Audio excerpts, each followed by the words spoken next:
I am your host, Carrie, giving us different perspectives on where we are and where we want to go on our journey. Thanks for being here, and I look forward to spending some time with you. Hi, everyone. Welcome back to another session of the FoundHer Series. We are exploring these conversations and topics with all of the authors in Volume 3 of the Lighthouse Project called The Embers We Carry. And today I have another incredible guest. Dr. Tracy Rogers is joining us. Yay! Thank you for being here. I'm so excited. I'm so happy to be here. So lovely to see your face. Yeah, same here. When you said yes to joining us in this project, when I approached you about it, and I was thrilled that you said yes, because what you have to offer all of us women and men is beyond. The wisdom that you have is incredible. So anything that I can do to help get you out there, I know how many people you can help. So you said yes to writing a chapter, being part of the collaboration. And the title of your chapter is Finding Light. So yes. I would love to talk a little bit about your chapter. We're not going to give it all away because we want people to buy the book and come to the summit and hear you speak at the summit in Calgary. The book launches April 11th. And so everyone coming to the summit gets a copy of the book. Otherwise, it'll be available on Amazon on that day too. But I just want to give the listeners and the viewers a little glimpse into who some of these courageous women are that have said yes to a project like this, and a little bit about your chapter and why you decided to write. Oh, well, that was a lot of questions. Well, it's hard to, sometimes it's hard to know what to say, but for my background, I'm an obstetrician-gynecologist. So I've been taking care of women for over 25 years. And part of the joy of looking after women in that context is that you get to see them and spend time with them in vulnerability. Mm-hmm. And I've learned so much from the women in my life who've graced me with their stories. Mm-hmm. And shared. And through that, I've learned a tremendous amount. But I've also had my own struggles through life. And then I hit midlife and menopause. And, if you haven't done your work before you hit perimenopause, you're kind of going to do it then. Yeah. Because I couldn't mask or pretend or continue to function in the same way. Mm-hmm. And I had a series of events where I left my marriage, I changed my career, and I sort of went down in a bit of a dark hole through that process. And finding light for me, I felt like my light went out. Mm-hmm. Somewhere along the way, it just kind of dimmed and dimmed and dimmed, and it sort of went out. And there was a time when I believed it was gone, never to be found again. Mm-hmm. But that's not true. I always had a little pilot light on in there somewhere. Yep. So I went about the process of trying to figure out how to reclaim myself. Mm-hmm. And the way I describe it is I spent a lot of time up in the leaves, looking at the minutia, the little things that had happened, the little mistakes I made. But eventually that was fruitless, and I ended up moving down the twigs and the branches and ultimately getting to the trunk. And where I landed was down in the roots and the dirt. Yeah. And I realized that the root of everything for me was my relationship with myself, that there was this gap between who I really am and who I was allowing myself to be in my life. Yeah. And my chapter is it's mostly a poem that I wrote because I couldn't find another way to get this out of me. Yeah. And I sort of bookended it with my story, but it's sort of the journey of me trying to figure out how to close that gap and find self-acceptance and self-compassion and find my light again. And it isn't a story of going from dark to, yay, everything is perfect, my life is amazing. It's not that. Yeah. It's about the journey. And once you get to that place, recognizing that it's something you have to keep going with and keep working on and pushing forward with. And you may circle around, but it's never about arriving. It's more Right. about the process, right? And Yeah. I tried every which way to Sunday to not have to deal with this. Like, if there was a way around it, trust me, I would have found it. Yes. And part of it was this sense of surrender, Mm. that this is where I've landed. And no matter what I do, I keep landing back in this place. Yeah. And I had to figure out what that was trying to teach me. Yeah. And you did that. Your poem is like, it blew me away. It really did. For you to use that creative avenue, like you said, trying to find a way to bring those words to life, you did that in the poem. It's phenomenal. Like really, Thank you, Carrie. When I sat down to oh, write that, wow. that poem spilled out of me Yeah, I like believe it. water. Like, I believe it, it. once I was ready, it's like it just all came out. Yeah. But when you asked me to write, that was one of the first things I thought of. But I've said this to you, the process of actually putting it out there, I almost didn't do it Yeah. because it made me have this, like, who do you think you are to be trying to help other people? Or like, you don't have your stuff together yet. And falling into this trap of, I have to be perfect before I'm worthy of giving anything out. Yeah. And thank you for pushing me to get past that, because Yeah. that in and of itself was a life lesson. Like, the difficulty I had in actually doing this Mhm. taught me a lot, and pushing through it helped me really build that muscle again. And because I don't want to hide, it's so Yeah. easy to hide. It is. It's harder to put yourself out there. So Yeah.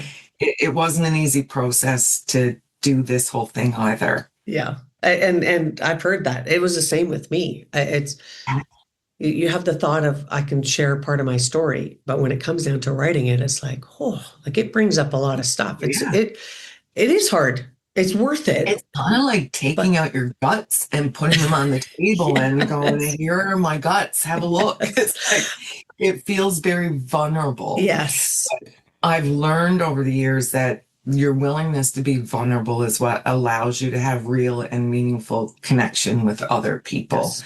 Yeah. People don't connect with a mask or a pretend. They connect with you as you are. Yeah. And being willing to show up as you are is challenging, I think, especially for women. Mm-hmm. And so it was a big lesson for me, and I really appreciate you for that. That's good. I'm so glad. I am so glad that you said yes and kept going. Um, I think that poem that you wrote is almost like an anthem for women in perimenopause and menopause, whatever stage you're in. You are going to relate to something in that poem, if not Oh, all for of it. sure. Like I Yeah. was blown away, and I think that's what I love so much about this project and the women that are coming in is every story has something that's relatable in it. It may not be exactly the same 100%, thing. because Yeah. it's different circumstances, different characters, Yep. different themes, Yeah, but underneath it, there's universal feelings. Like, absolutely. everybody knows what it feels like to beat yourself up in your head. Everybody knows what it feels like to feel hurt or betrayed or sad Yes. and to overcome. So there's always that unifying theme, because it's not really about the particulars of anything. Right. It's more about what's underneath that, and there's Yeah. something relatable for everybody in there. Oh, well, and I mean, you started off with, you talk about that we're all born with this beautiful light. And we know that. We look at Yeah. babies and there's nothing but light in these little Yeah. babies. And then slowly, and I've said this too, I feel like we're born with this light, and then piece by piece it just gets dimmed and we get a bit heavier and our light kind of fades a little bit. And then the older Yeah. we get, we start to do things like this, and then we get a little bit of our light back. Wait a minute, that's my light. Like, Yes. And then all of a sudden you're surrounded by it again. But it's all because of we're not looking outside of ourselves anymore. We're coming back to us. So your light is in here. it is. It's here. Yeah. And I sort of started to see it as, and this is not in my chapter, but it's sort of a little bit of a background on the concept of light. I see it as like you shine your light out on the world, and we, as children, we kind of shine it indiscriminately. Right.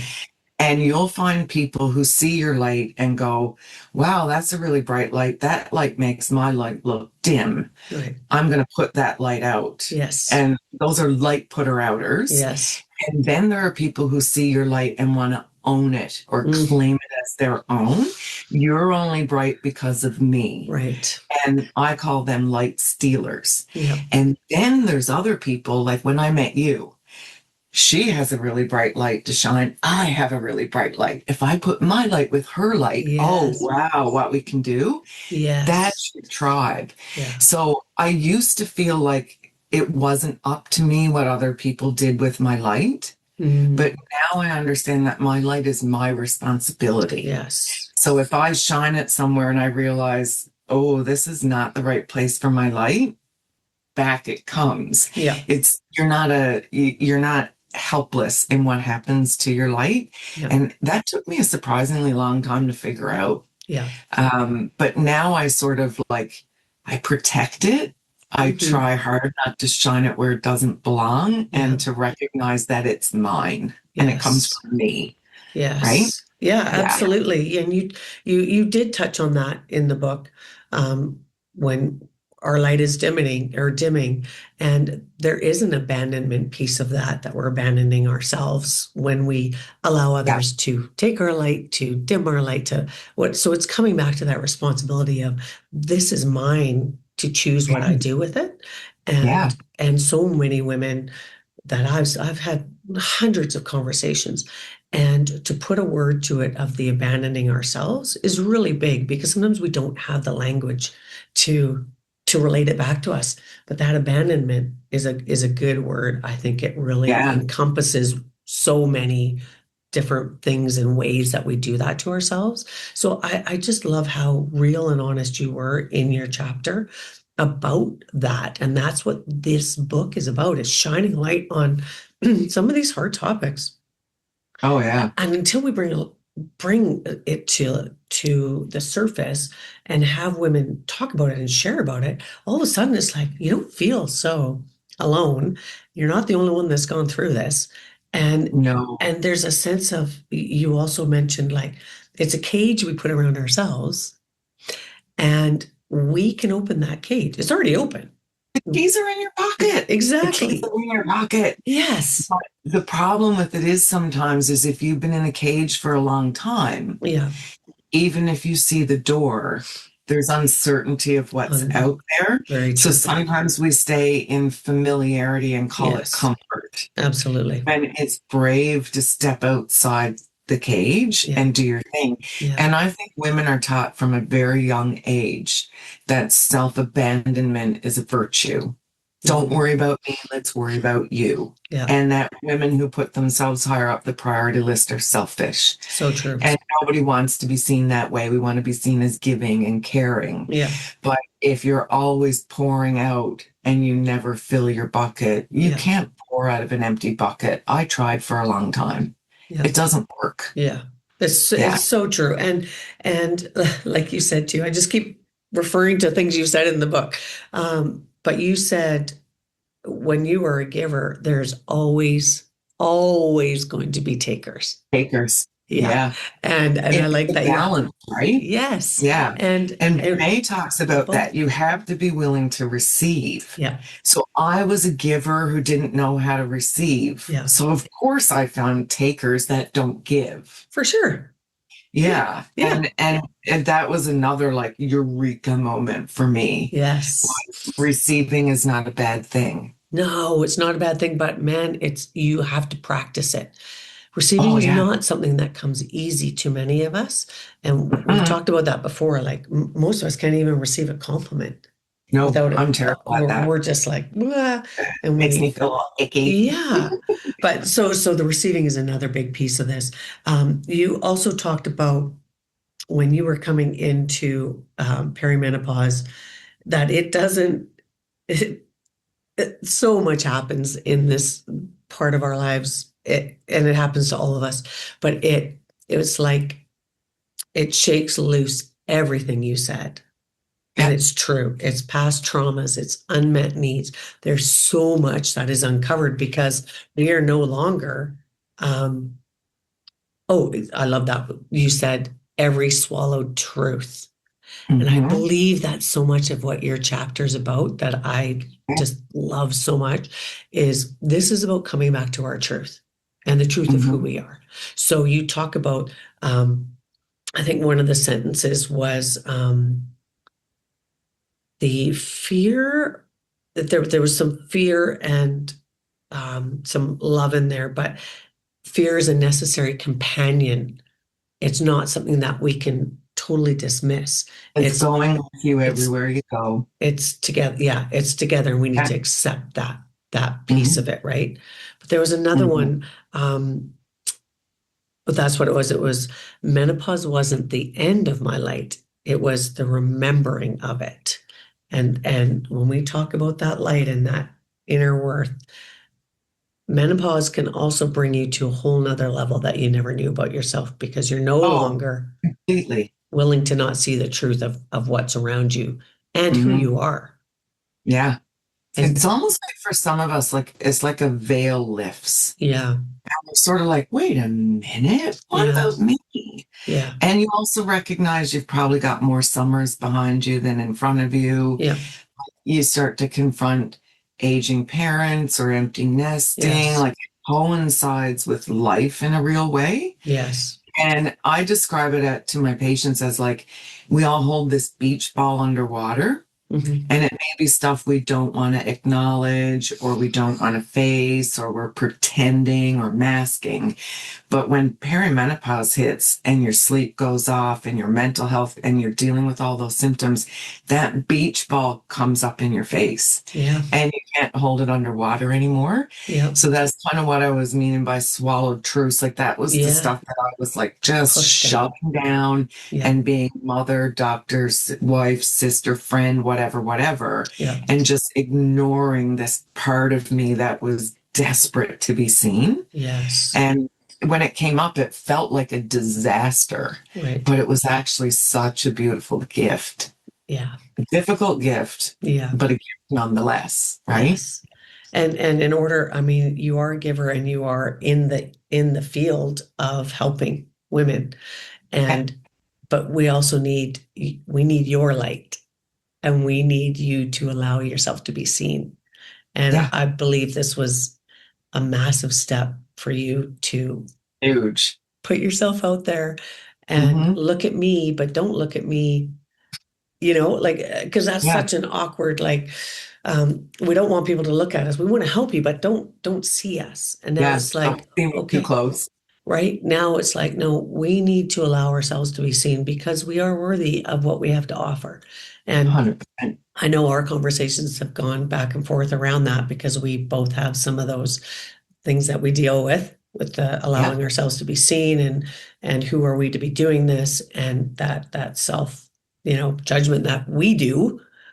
But we're working on it. We're getting so much better at that. Every day. Yeah. Every day we're Well, we getting were better. saying when we were getting ready, it's like that, and Brene talks about this, it's like that balance between not enough. Then you get a little bit more confident, and then it's like, who do you think you are? And Yeah, then, oh, not enough.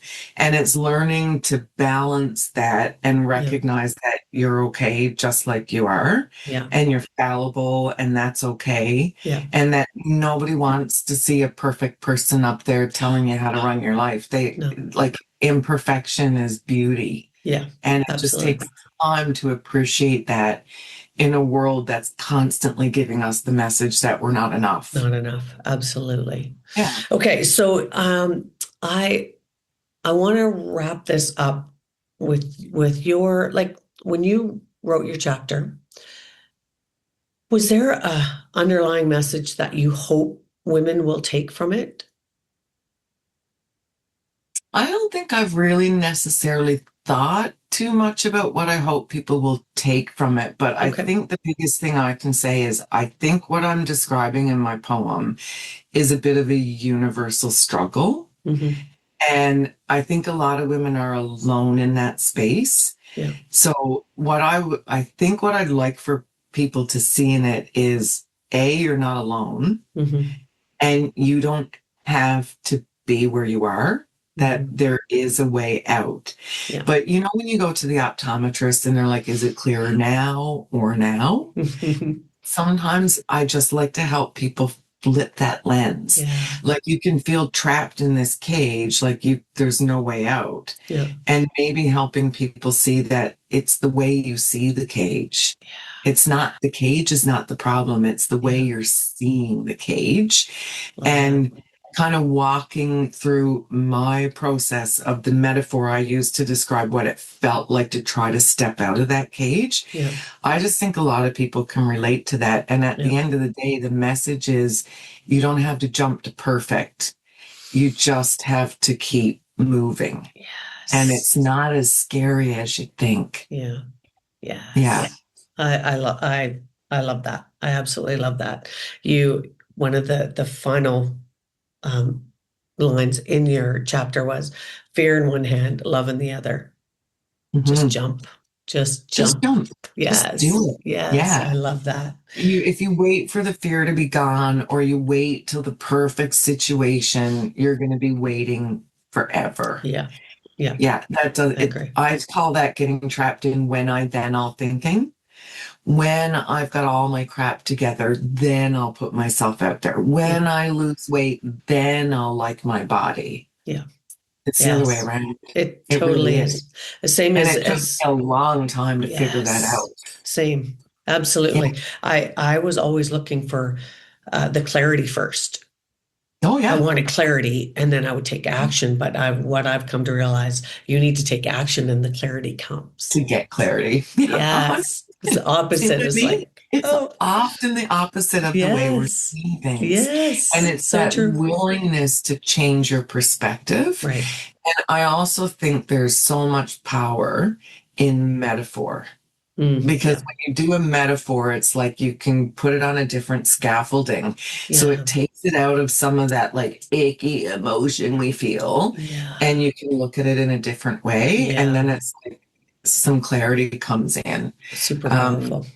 Super powerful. Yeah. Wow. And then it becomes more about the message and less about the details. Like the details of how I got there don't really matter as much as the process and the meaning behind it. Yes. And it's sometimes really hard to put that into words. Yeah. Right. Well, you did. Yeah. You did. I think I did. You did a magnificent job. I cannot wait for everybody to get their hands on this book and I'm looking forward to the feedback and to read everybody else's work and learn from that. And I'm looking forward to hearing what people took out of my writing and what it meant to them that I may not even see in it.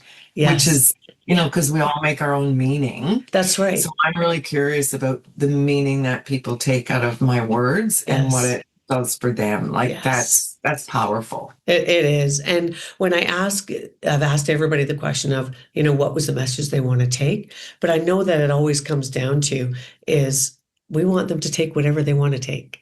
Exactly. Right? I mean, whatever you need to hear. Yeah. If it's in there, then that's perfect to me. Yeah. You don't have to know what my meaning was. Right. It's kind of like song lyrics, right? Yeah. Like we could listen to the exact same song and you could be like, oh my gosh, that means da da da da da. And I'm like, no, it doesn't. It's da da da da da. So but true. It's how it resonates with your being. Yeah. And I'm sure the person who wrote the song will go, it's what you make of it. Like, what does it mean to you? Yes. And that's the value in learning from each other is putting it through your own lens of experience, right? Exactly. Yeah. I love that. And you're right. It is fun for us to hear those little pieces after somebody reads it or what they took away from it, because we're all doing it. And I've said this before, every single woman that I've had in the now up to the third volume all has the same intention, and that's to help one person. Exactly. So, and we may never know how many people this reaches, and it doesn't matter. No. Like if it resonates with one person and helps them see that there is a path forward. Yeah. That's it. That's worth its weight in gold to me. That's it. Because I wish somebody had helped me see that like faster because it took me a really long time. But that's okay. Sometimes things have to unfold in the way they unfold, and you can't necessarily rush growth. Right. Like I used to always want this eureka moment. And when I figured something out, then everything would fall into place. And I realized that's never going to happen. I look at it more now that you're walking a path, and every now and then there's a light on the side of the path that helps guide your way, but you still have to keep going. So I really hope my writing becomes a little light on somebody's path that just whispers, come this way, come this way. And then they keep going on their journey wherever it may take them. But if I can be a little bit of light on a dark path, that's beautiful. I love that. Yes. Yes. We are stopping it right there. But I do have one more thing I want to ask you. Perfect. And that is about the conference that you guys are putting on, Menopalooza in Victoria. I want to make sure people know about that too. So our summit's April 11th, and then you've got a big one, which this is the second one. Yeah. So you know how powerful. One in September, and it was just a pilot project, and our goal was to just get a group of women together and have a fun, like it's like a Gen X vibe. It's like, we're not going to take this. And we created this absolutely beautiful event. So now Menopalooza 2 is coming. It's at the Victoria Conference Center May long weekend. And we've got a fantastic lineup of speakers, everything from naturopath, pelvic floor, grief counseling, compassion. I'm going to give a talk. And we're really hoping to get research, get feedback from women. We're going to do a protest march. We've got lots of stuff planned. So bring your girlfriends, come for a really fun weekend. We've got hotels. So the website is menopalooza.com. MENOPOLOOZA.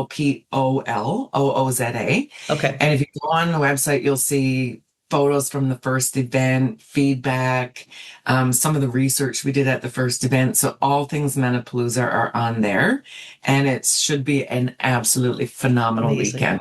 Amazing. Excellent. I wanted to make sure that we got that out there, because thank you. We want more women. We want that room so filled up, and I'm going to be there. I can't wait. The hard part is getting the word out.